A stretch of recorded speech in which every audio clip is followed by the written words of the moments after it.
بمفتاح باب رحمة الله عدد ما في علم الله صلاة وسلاما دائمين بدوام ملك الله وعلى آله وصحبه الفاتح لما أغلق والخاتم لما سبق ناصر الحق بالحق والهادي إلى صراطك المستقيم وعلى آله وصحبه حق قدره ومقداره العظيم أما بعد.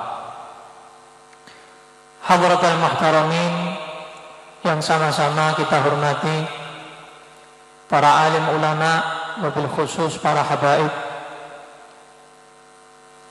wabil khusus Janabil Karim As-Sayyid Al-Habib Ja'far Shadiq Al-Munawwar, Al-Munawwar, dan para habaib yang lain, dan juga para kiai, para asatidz, Ustadz Saiful, dan juga dari ketua takmir tadi Bapak Heru, dan seluruh tokoh masyarakat yang hadir di sini semuanya, jamaah penyambut malam pertama Hijriyah, malam tahun baru Islam. Harus kita ini bangga dengan tahun kita ini, semarak untuk menyambut daripada tahun Hijriyah. Namanya aja tahun Hijriyah. Hijriyah itu nisbat untuk hijrah. Makanya tadi Ustadz Saiful membahas hijrah. Karena bangkitnya Islam, munculnya Islam, tersebarnya ajaran Islam itu adalah setelah Nabi Muhammad hijrah dari Makkah menuju Madinah. Maka kemenangan Islam, kesejahteraan Islam itu bergantung pada hijrahnya Nabi Muhammad sallallahu alaihi wasallam ke Madinah. Baru setelah itu ada yang namanya Fathu Makkah, pembebasan kota Makkah. Kalau sebelumnya tidak ada yang namanya hijrah ke Madinah, Nabi tetap ada di Makkah memerangi orang-orang kafir, belum tentu ada Fathu Makkah. Mungkin ada tapi dengan pertumpahan darah, tapi enggak. Allah buat pembebasan kota Makkah tanpa pertumpahan darah, tanpa peperangan. Nabi diperintahkan meninggalkan kota Makkah sementara, tapi dibalik Nabi meninggalkan atau yang diistilahkan hijrah, di situ banyak sekali hikmah yang dikandung. Di antaranya yang terbesar adalah Fathu Makkah. Makanya wajib harus kita bangga dengan tahun kita ini, tahun Hijriyah, tahun Islam, tahun orang yang beriman kepada Allah Subhanahu wa ta'ala. Ojo nek misal ditakoni ngertine cuma Desember, Januari, Februari karena gajiannya bulan Masehi. Takoni saiki pirang Hijriyah ora hafal. Sekarang bulan Hijriyah bulan apa? Ndak hafal. Kon ngurutke lho mulai Muharram sampai Dzulhijjah kadang ora hafal, diwolak-walik. Tapi kalau Januari sampai Desember hafal di luar kepala, sambil ngantuk-ngantuk hafal. Tapi kalau ngapalin bulan Hijriyah, nyebutin bulan Hijriyah ndak hafal. Ini aneh ini. Wong Islam ya nah. Wong Islam apa? Ya nah. Tahunnya sendiri enggak hafal, tapi tahun Masehi hafal. Aneh ini.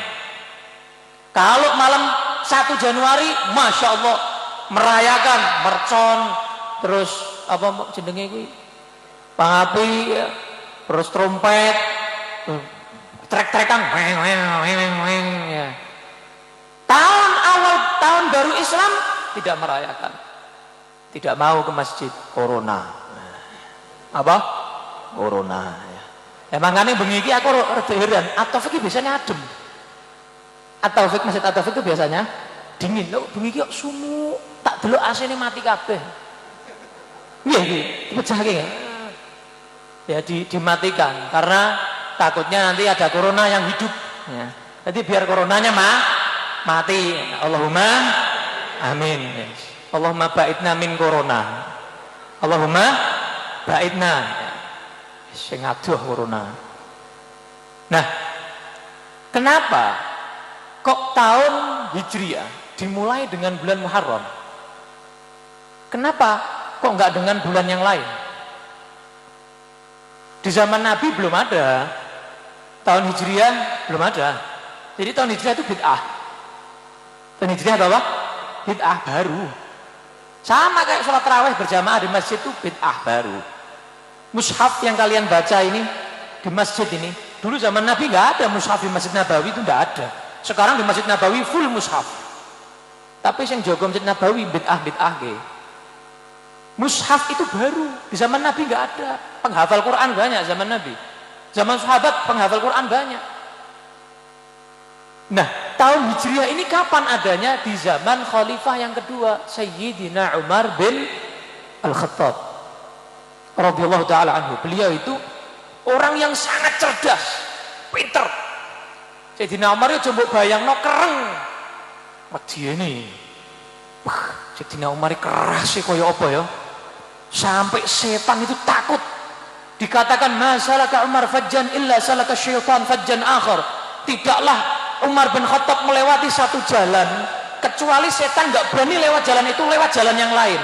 Misal lewat durian, di durian ini gini. Itu setan lewatnya jalan mana? Subroto. Ya.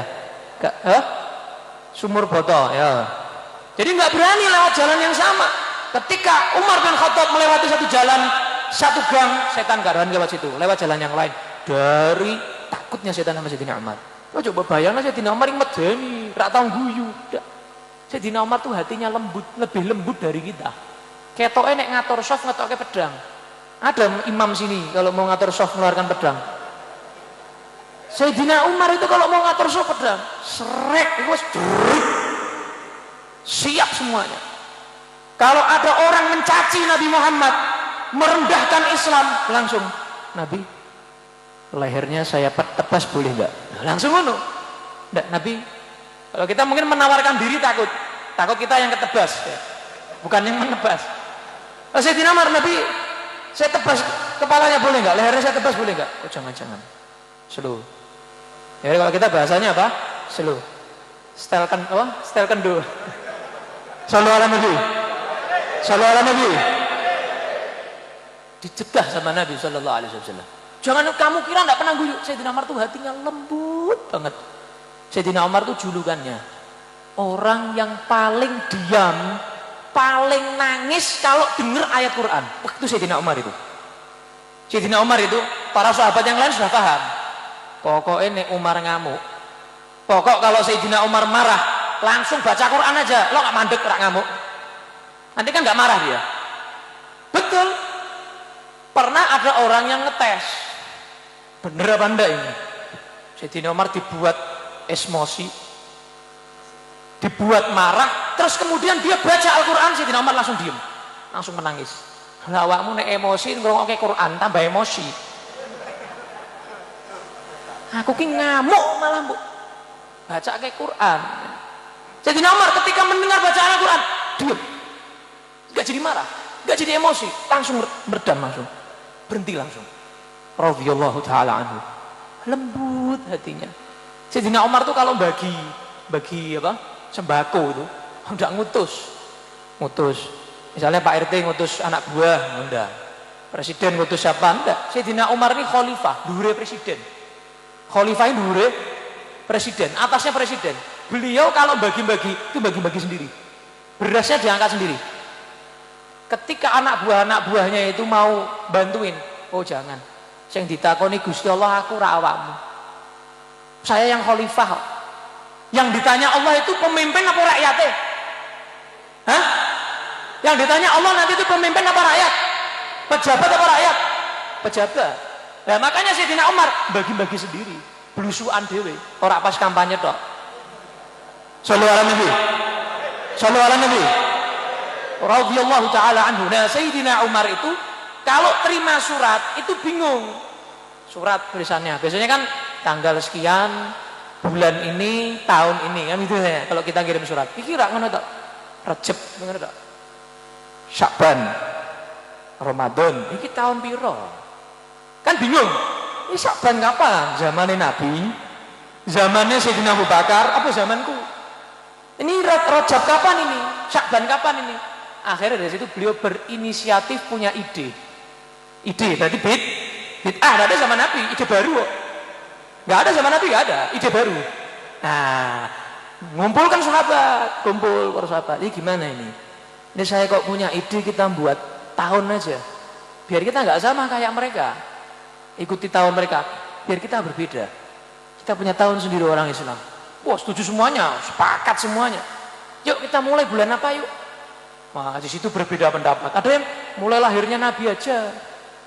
Mulai lahir Nabi Muhammad, maulidnya Nabi Muhammad, dari situ kita mulai tahun Hijriah, yaitu bulan Rabiul Awal. Ada lagi saat wafatnya Nabi, karena itu kita sangat kehilangan banget, biar titenane gampang. Saat wafatnya Nabi, Sayyidina Umar kurang setuju.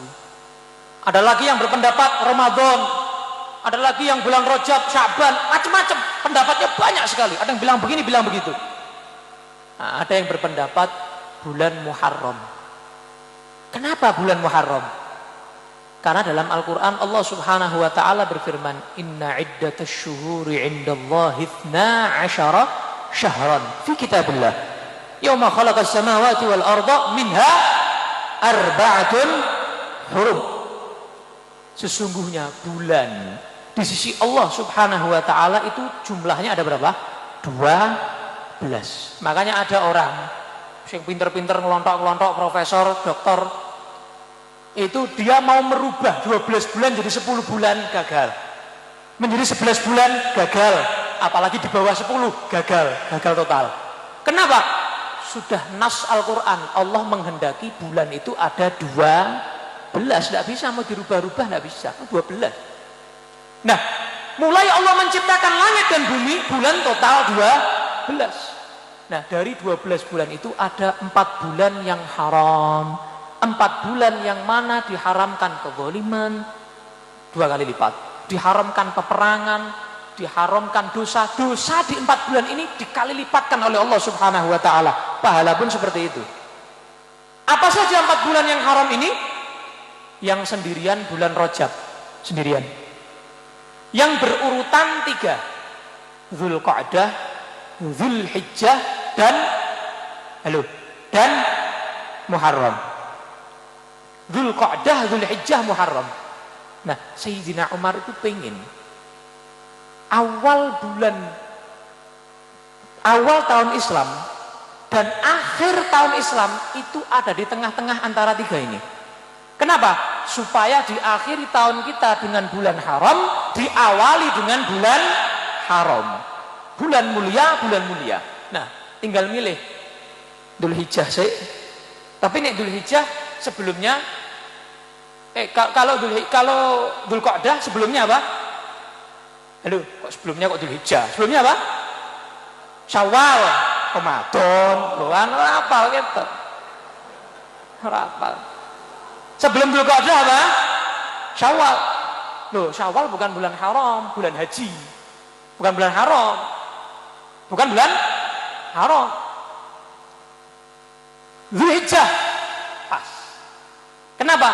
Karena Dzulhijjah akan menjadi akhir tahun, Muharram akan menjadi awal tahun.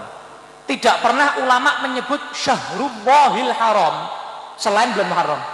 Bulannya Allah yang haram. Itu yang disebut bulan Allah yang haram cuma apa? Bulan Muharram. Makanya bulan Muharram di awal tahun Hijriyah. Dan juga Allah banyak menyelamatkan para nabi dan para rasul. Nabi Nuh, Nabi Sulaiman, Nabi Dawud, Nabi Musa, Nabi Isa dan lain-lainnya diselamatkan pada bulan Syura, bulan Muharram tanggal 10 Asyura. Maka dari itu diawali bulan Muharram, diakhiri bulan Dzulhijjah supaya akhir bulan haram, awal juga bulan haram. Mudeng dum? Fahim dum? Jelas dum? Nah, jadi begitu asal usul awal bulan Hijriyah. tahun Hijriah itu asal usulnya seperti itu di zaman Sayyidina Umar bin Khattab radhiyallahu taala anhu wa arba. Nah, di akhir tahun tadi sebelum maghrib kita dianjurkan untuk baca doa, ya enggak? Jadi baca doa semua enggak? Baca apa enggak? Setelah sholat maghrib tadi kita juga baca doa awal tahun. Wah, enggak ada ajarannya itu. Jarene sapa? Hadis ini. Riwayatnya siapa itu? Dhaif apa maudhu apa sahih gitu. Sekarang begini. Doa itu Nabi merintahkan doa ada enggak? Nabi itu membatasi. Awas, ojo akhir tahunmu. Awas, ojo awal tahun. Ada larangan Nabi seperti itu. Doa itu umum kok. Ud'uni astajib lakum. Iya, kapanpun ente doa diijabahi sama Allah Taala. Nah, apalagi ente mau mengakhiri tahunnya ente. Lah dosamu nyake kan ora iso dihitung tuh. Awake dhewe dosa iso mbok hitung. Soalnya amal soleh mungkin harus dihitung. Sholat 5 waktu kali sekian, bolongnya sekian. Ya, zikir sekian menit. Tapi nek dosa mbok hitung kangelan. Wis tobat wis to. Mbok hitung kangelan. Kangelan. Wis tobat rampung. Mbok hitung kangelan. Nah, di akhir tahun karena kita dosanya banyak sekali, doa sama Allah Taala. Ya Allah, di dalam doanya kan artinya kurang lebih seperti ini. Ya Allah, dosa saya banyak. Saya mungkin lupa dosanya tuh berapa, jenisnya apa, modelnya kayak apa, motifnya apa tuh saya lupa ya Allah. Tapi engkau gak mungkin lupa ya Allah. Allah tahu, alimun khabir. Allah maha tahu. Ya Allah, yang saya lupa, yang saya ingat dosa saya ya Allah, hapuskan semua ya Allah, hilangkan semua ya Allah. Maka setan ketika dengar inti doa di akhir tahun, kata para ulama, setan menyatakan ta'ibna minhu tulas sanah wa afsada fi'lana fi sa'ah wahidah. Tuh kesel-kesel setahun takjak maksiat, takjak berbuat dosa, cuma semenit dulu langsung terapi dosane lho. Ngeprank setan. Ngeprank sana we. Kesel-kesel setahun saiki aku diampuni we Gusti Allah. Alhamdulillah. Allah itu luar biasa. Nah, di awal tahun Hijriah doa sama Allah, ya Allah, selamatkan saya ya Allah. Buat nasib saya di tahun ini baik ya Allah. Mujur, bejo. Begitu doa sama Allah Taala. Dan dianjurkan juga kan kita kan? Dikatakan dianjurkan, ini juga dikatakan oleh Sayyidi Ahmad Zaini Dahlan, ulama tokoh besar, guru dari Mbah Hasyim Asy'ari, guru dari Ahmad bin Hasan Al-Attas, guru dari para habaib dan para kiai. Sayyid Ahmad Zaini Dahlan ini mufti Mekah Madinah di zamannya. Beliau menyatakan barang siapa yang membaca tanggal 1 Muharram, mulai tadi maghrib waktunya sampai besok maghrib 1 Muharram, membaca 360 kali ayat kursi. Catatan amalno, ojo catet tok. Dibaca, ya, dibaca 360 kali ayat kursi. Akeh beb, cobaan sih, sidik-sidik. 360 sejumlah hari Hijriah selama satu tahun 360 hari. 360 kali ayat kursi diawali dengan basmalah. Jadi bismillahirrahmanirrahim. Allahu la ilaha illa huwal hayyul qayyum la ta'khudhuhu sinatun wa la nawm lahu ma fis samawati wa ma fil ard man dhal ladzi yashfa'u 'indahu illa bi idhnihi ya'lamu ma bayna aydihim wa ma khalfahum la yuhituna bi shay'in min 'ilmihi illa bima sha'a wasi'a kursiyyuhu samawati wal arda wa la ya'uduhu hifdhuhuma huwal 'aliyyul 'azim. Bismillahirrahmanirrahim. Allahu la ilaha illa huwal hayyul qayyum. Tiap mulai bismillah sampai 360 kali total hari selama setahun Hijriah. Maka kata beliau, fa innahu hisnun hasin minasyaitonir rajim fi dzalikal 'am. Bacaan ayat kursi 360 di tanggal 1 Muharram itu benteng yang dibentengi lagi.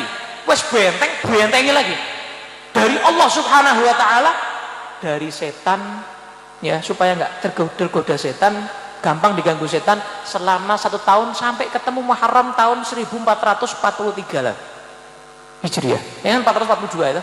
sampai ketemu 1443. Itu insya Allah aman dari setan. Insya Allah terjaga dari setan. Bocoran makanya diamalkan. Ada lagi amalan. Amalan ini yang meriwayatkan ulama hadis, kecemuk bid'ah ke. Ibnu Hajar Al-Asqalani, yang mensyarahkan Bukhari, punya kitab Fathul Bari. Kowe apale hadis lah nek pas buka laptop, buka HP, kuotane ono. Kuotane entek ya lali. Nah, ini beliau Imam Ibnu Hajar Al-Asqalani ratusan ribu hadis hafal. Sahih Bukhari disarahkan Fathul Bari. Terkenal kitab ini. Beliau meriwayatkan, menyatakan dari istri Nabi yang bernama Sayyidah Hafsah radhiyallahu anha bahwa man shoma, barang siapa yang berpuasa fi akhir yaumin min Dzulhijjah, di akhir bulan Dzulhijjah tadi sebelum maghrib. Dino iki dino apa? Rebo ya. Tadi hari Rebo tadi ini puasa. Akhir tahun Hijriah. Wa awwala yaumin min al-Muharram, minal Muharram, dan awal hari, satu hari pertama dari bulan Muharram. Akhir tahun Hijriah, awal tahun Hijriah. Jadi Rebo sama besok Kamis. Sing mau rak poso ya sesuk. Tadi sama besok. Yang puasa itu kata beliau diriwayatkan dari Nabi sallallahu alaihi wasallam kafarah khamsina sanah, penghapus dosa 50 tahun. Oh, sing tua-tua ayo. Sing umurnya sudah di atas 60 atau 50. Yo enak ini amalan ini, poso rong dina tok seumur hidup entek dosaku lho, enak to. Alhamdulillah. Lah nek kasep pipit ya insyaallah tahun ngarep insyaallah. Mudah-mudahan panjang umur. Allahumma wa sallu yaumin minal Muharram bisyami 30 sanah. Dan sehari saja kamu puasa di antara satu bulan Muharram ini, pahalanya puasa 30 tahun. Nanti besok Kamis, Jumat, Sabtu, Ahad, Senin, Selasa, Rabu, Kamis sampai akhir Muharram. Tidak usah sebulan wis, sedina dok. Pahala kamu puasa berapa? 30 tahun. Nabi yang bilang, itu aku. Nabi yang bilang 30 tahun ente puasa, tidak sanggup. Ramadan nek ndang bodoh. Ini ente 30 tahun dapat pahala cuma sehari ente puasa. Ngono sih tidak poso. Ya Allah, kok merasa ora ndek dosa ngene. Orang yang kalau dengar amal-amal seperti ini tidak ngamalkan tuh kayak rasanya kayak ora ndek dosa. Nek ngelakuke dosa iki kayak ora ndek dosa. Ya. Na'udzubillah min dzalik. Luar biasa pahalanya. Imam Ghazali dalam kitab Ihya Ulumuddin, tak kayak amalan-amalan, pilihan sing ndi arepmu. Imam Ghazali kurang apa? Panutan para habaib mulai biyen sampai saiki. Mulai abad ke-6 Thariqah Alawiyah itu sampai sekarang pegangannya Imam Ghazali. Yes, ngono yo Ihya yo dikritik karo aliran sebelah ya. Sebelah kalen ya. Dikritik, ini hadis-hadis Ihya Ulumuddin banyak yang maudhu, dhaif. Lho iki ilmumu sak pira? Kok ngeritik Imam Ghazali loh? Ngeritik kitab Ihya Ulumuddin yang dikatakan Imam Nawawi kadal ihya ayyakuna Qur'anan. Ihya Ulumuddin meh Qur'an. Lho bayangno, meh Qur'an. Hampir Qur'an. Ngono dikritik mbek aliran sebelah kalen. Na'udzubillah min, hati-hati cari guru. Hati-hati cari guru. Bahaya. Nah, Imam Ghazali meriwayatkan man shoma fi syahril haram al-khamis wal jum'ah was sabt, ya fi syahrin haram, maka kataballahu lahu 700 sanatin, Allah akan ibadatan barang siapa yang puasa di bulan haram, Kamis, Jumat, Sabtu. Kamis, Jumat, Sabtu. 3 hari ya. Besok berarti Kamis ya. Jumat puasa, Sabtu puasa. 3 hari. Syaratnya 3 hari. Allah akan mencatat kepada dia pahala orang ibadah 700 tahun. Loh, umurmu ya sak mono. Ya kan? 70 tahun wis alhamdulillah. Ini 700 tahun ini dapat pahala. Cuma apa? Sekali aja ini. Kamis, Jumat, Sabtu, bulan haram. Ya ini terakhir bulan haram ini Muharram, ketemu meneh Rejab suwen. Bulan Muharram ini, ambil kesempatan. Hari apa? Hari apa? Kamis, Jumat, Sabtu. Puasa. Pahalanya 700 tahun ibadah diterima Allah. Kalau kita ibadah belum tentu diterima. Banyak riak, ya kan? Sombong, ujub. Ini diterima, pasti wis. Pahalanya 700 tahun ini diterima sama Allah Ta'ala. Wis dicelengan nih, rekening akhiratmu nambah 700 tahun. Tadi berapa tadi? 30 tahun. Nak rekeningmu tambah terus. Rekening akhirat tambah, karena yang abadi rekening mana? Akhirat. Nah, terus kemudian introspeksi, Drun. Lah kowe tahunmu wingi, saiki, sesuk padha terus wis ngono-ngono kuwi tok.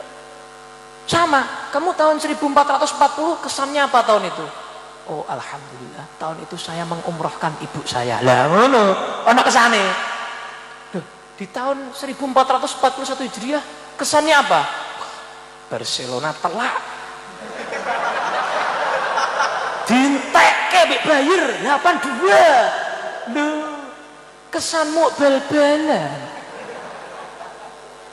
Oh, di tahun 1441 kesan saya menikah. Alhamdulillah, saya menikah di tahun itu. Nah, ini kesan baik. Jadi buat kesan baik di tiap tahunnya itu kamu punya kesan-kesan yang baik. Allahumma amin ya rabbal. Nah, satu lagi terakhir. Di malam ini dianjurkan oleh para habaib, khususnya yang menyampaikan secara langsung As-Sayyid Muhammad bin Alawi Al-Maliki Al-Hasani. Beliau almarhum Sayyid Muhammad bin Alawi Al-Maliki, Allah yarhamuh, beliau menyatakan atau beliau menganjurkan kepada murid-muridnya yang di sana di Mekah sana, kalau malam 1 Muharram itu beliau bagi susu putih, susu murni, bukan coklat ya, ya. Bukan stroberi, tapi susu putih murni dibagi-bagi. Kenapa? Tafaulan. Karena tafaul, berharap kebaikan dengan putihnya, murninya susu itu. Mudah-mudahan tahun ini murni dari dosa, murni dari riya, murni dari penyakit hati, bebas suci dari itu semuanya. Tafaul dengan itu. Loh, ajarannya sopo ini? Nabi tidak pernah ngajarin memerintahkan susu putih diminum di awal tahun Hijriah tidak ada. Hijriah itu rano, tahun Hijriah tidak ada, apalagi susu putih ya kan gitu. Nah, ini bagaimana? Tafaul ini dicintai Nabi. Dalam riwayat diriwayatkan bahwa innahu yuhibbul fa'lal hasan wa yakrahut tiyarah. Nabi ini mencintai, menyukai yang namanya tafaul. Tafaul itu apa tuh, Beb? Tafaul itu berharap dengan sesuatu ini sebagai doa untuk kebaikan. Contoh tadi, minum susu putih. Karena minum susu putih tadi itu yang murni, tahunnya menjadi murni, suci, bersih. Gitu. Nabi itu suka nama baik. Abdullah, Muhammad, Ahmad, nama Nabi. Nabi itu kalau dengar nama jelek, jeneng kok elek, itu Nabi mukanya kelihatan gak seneng. Kadang diganti sama Nabi, Bu, gantiin jenengmu. Ganti nama kamu. Makanya kadang-kadang kan di Indonesia ini ada nama berhaji, ada nama asli, nama haji, ya kan? Jadi setelah haji itu punya nama baru, nama ada Arabe. Nah makanya kamu kalau punya nama jangan Jawa kabeh, kayak orang Arab sithik. Muhammad Joko, nah jale. Ahmad Dwi, jale. Dan lain-lain. Ditambahi Arab, ditambahi nama-nama nabi, nama-nama Ambiya, nama-nama malaikat, aja Israel pokoknya. Ya. Ditambahi nama-nama yang baik. Ya, tambahin nama-nama yang baik. Nama yang baik, bukan nama Jawa enggak baik, baik. Cuman sebagai bentuk kamu cinta sama para nabi, cinta sama para rasul, cinta sama para ulama, para wali. Kasih nama anaknya juga dikasih, ngambil nama dari mereka. Ono Jawa, ono Arabe, Arab Jawa. Alhamdulillah. Nah, Nabi itu Shallallahu Alaihi Wasallam membenci yang namanya tasya'um. Apa tasya'um itu? Terjadi sesuatu terus suudzon. Contoh, yang kadang terjadi, nabrak kucing. Kendaraannya harus dijual ini. Membawa sial. Kalau kamu prasangkanya begitu, kendaraanmu membawa sial, ya kecelakaan terus. Bar nabrak kucing kecelakaan terus. Tenan nih, iki kudu didol. Kenapa? Karena prasangka kamu begitu sama Allah. Kata Allah dalam hadis qudsi, "Ana 'inda dhanni 'abdi bi." Aku tergantung prasangka hambaku. Falyadhun nabi masya. Terserah hambaku mau prasangka apa sama aku. Sakarepmu. Kamu prasangka baik, Allah juga akan mengganjar seperti itu. Kamu prasangka buruk sama Allah, ya kok dibalas kayak ngono padha. Aku kok melarat terus, ya melarat terus. Bariki aku insyaallah sugih insyaallah. Gitu. Kok bodoh ya? Ya bodoh. Wah, insyaallah bariki aku dadi wong alim insyaallah. Gitu. Positif thinking. Husnudzon sama Allah Subhanahu wa taala, prasangka baik. Loh. Nabi itu juga suka mimpi-mimpi baik loh. Nabi itu kadang duduk sama para sahabat, tanya, "Tadi malam ada yang mimpi enggak? Ada yang mimpi enggak?" Kalau yang mimpi baik Nabi senang. Insyaallah itu isyarat baik gitu. Nabi senang begitu mimpi padahal bukan mimpinya Nabi Muhammad, mimpinya sahabatnya. Kalian tahu 5 kali yang diulangi sehari azan itu dari mimpi. Azan loh, Allahu Akbar dari mimpi. Mimpinya siapa? Sahabat Nabi, Sayyidina Abdullah bin Zaid radhiyallahu taala anhu. Sayyidina Abdullah bin Zaid ini mimpi. Dulu itu enggak ada azan, Pak. Dulu itu enggak ada azan. Dulu itu kalau Nabi Muhammad setelah hijrah manggil sholat itu pakai trompet. Kayak orang Yahudi. Datang sholat. Tapi Nabi itu enggak suka kalau nyamai orang Yahudi. Oh, dirubah pakai lonceng atau pakai gong. Tong. Deng gitu. Nah, suatu saat Abdullah bin Zaid ini mimpi. Dalam mimpinya itu dia bertemu dengan seorang yang berjubah hijau. Double. Pakaiannya double hijau.